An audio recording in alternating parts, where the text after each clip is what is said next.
Владимир Уйба провел совет по стратегическому развитию и национальным проектам. На заседании были рассмотрены предварительные итоги реализации программ по линии Минздрава и Минстроя Коми.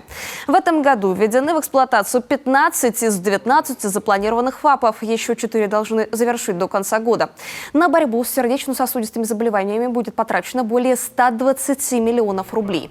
Деньги пойдут на приобретение специального оборудования. За счет федерального бюджета идет переоснащение Коми республиканского онкодиспансера. А на оснащение центров амбулаторной онкопомощи в этом году республика дополнительно выделила более 40 миллионов рублей. По линии Минстроя идет работа по расселению из аварийных домов. За 3 последних года новое жилье получили более 3000 человек.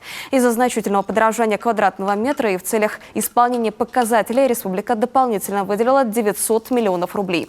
На реализацию программы регион получил из Фонда содействия реформированию ЖКХ более 2 миллиардов рублей.